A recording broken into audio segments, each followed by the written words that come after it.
ఒక సమాజం శక్తివంతం కావాలంటే ఆ సమాజంలో సగభాగమైన మహిళా లోకానికి తగిన అవకాశాలిచ్చి ప్రోత్సహించాలి. అవకాశాల్లో సగం, ఆకాశంలో సగం అని ఈ శతాబ్దపు నినాదాన్ని నిజం చేస్తూ కేవలం పదవుల్లో రిజర్వేషన్లు ఇవ్వటమే కాదు, వారి ఆర్థిక స్వాతంత్ర్యానికి మార్గం చూపినప్పుడే నిజమైన సాధికారిత సాధ్యమవుతుందని సంకల్పించారు. 1996లో ఆంధ్రప్రదేశ్ ముఖ్యమంత్రిగా నారా చంద్రబాబు నాయుడు అలాంటి చారిత్రక నిర్ణయాలు తీసుకున్నారు. విద్య, ఉద్యోగాల్లో మహిళలకు ఏకంగా 33.33% రిజర్వేషన్లు కల్పించి ఆ నిర్ణయాన్ని సమర్థవంతంగా అమలు చేశారు. అంతేకాదు గ్రామీణ మహిళల జీవితాలను శాశ్వతంగా మార్చేసిన డ్వాక్రా సంఘాల వ్యవస్థను దేశానికే ఆదర్శంగా నిలిపారు. ఈ వ్యవస్థ వెనుక ఉన్న చంద్రబాబు దార్శనికత ఏమిటి అంటే లక్షలాది మహిళల జీవితాల్లో వెలుగులు నింపటమే. ఇక వివరాల్లోకి వెళ్దాం.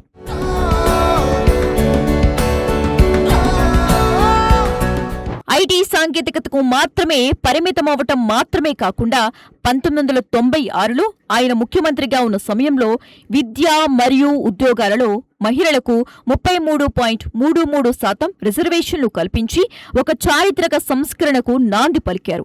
ఈ నిర్ణయం అధికార వ్యవస్థలో మహిళల భాగస్వామ్యానికి దారులు తెరిచి వారికి తగిన ప్రాతినిధ్యాన్ని అందించింది. అయితే ఆయన దార్శనికత ఇక్కడితో ఆగలేదు. గ్రామీణ ప్రాంతాల్లో మహిళల పేదరికాన్ని పూర్తిగా పారద్రోలటం, వారికి ఆర్థిక స్వాతంత్ర్యాన్ని అందించటం అనే అత్యున్నత లక్ష్యంతో ఆయన డ్వాక్రా సంఘాల వ్యవస్థకు ఒక నూతన ఉత్తేజాన్ని అందించారు. ఈ సంఘాలు కేవలం పొదుపు సంఘాలుగా కాక ఆర్థిక స్వావలంబనకు, సామాజిక సాధికారతకు వేదికలుగా మారాయి. ప్రతి గ్రామంలోని మహిళలందరినీ ఏకతాటిపైకి తెచ్చి ఆర్థిక స్వావలంబన చేకూర్చాయి. ఈ సంఘాల ద్వారా మహిళలు చిన్న తరహా రుణాలు పొంది తమ కాళ్లపై తాము నిలబడేలా, సొంతంగా వ్యాపారాలు ప్రారంభించేలా ప్రోత్సహించడం జరిగింది. చంద్రబాబు దార్శనికత ఫలితంగా ఆంధ్రప్రదేశ్లో డ్వాక్రా వ్యవస్థ అత్యంత విజయవంతమైన ప్రభుత్వ కార్యక్రమాలలో ఒకటిగా నిలిచి చరిత్ర సృష్టించింది. గ్రామీణ మహిళల జీవితాల్లో విప్లవాత్మకమైన మార్పులు తీసుకువచ్చి వారికి సామాజిక గౌరవాన్ని, ఆర్థిక భద్రతను కల్పించడంలో ఈ వ్యవస్థ దేశానికే ఆదర్శంగా నిలిచింది.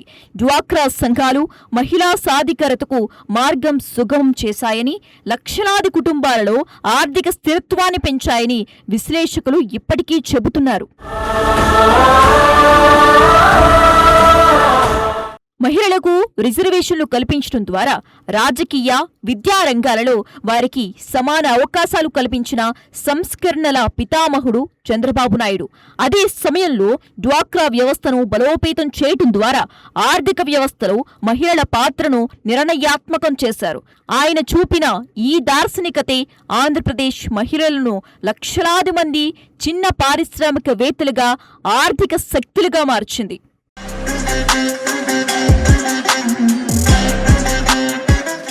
ఒక పాలకుడిగా ఆయన కేవలం ఓట్ల గురించి ఆలోచించకుండా తరతరాలుగా పేదరికంలో మగ్గుతున్న మహిళా శక్తిని దేశ నిర్మాణంలో భాగం చేయాలని గొప్ప దార్శనికతతో ఈ కార్యక్రమాన్ని చేపట్టారు.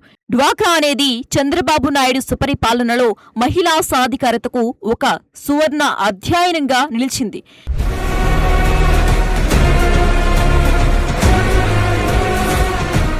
జన్మభూమి కార్యక్రమం గురించి ఆసక్తికరమైన అంశాలతో మళ్ళీ మరొక ఎపిసోడ్తో మళ్ళీ కలుద్దాం. నమస్కారం.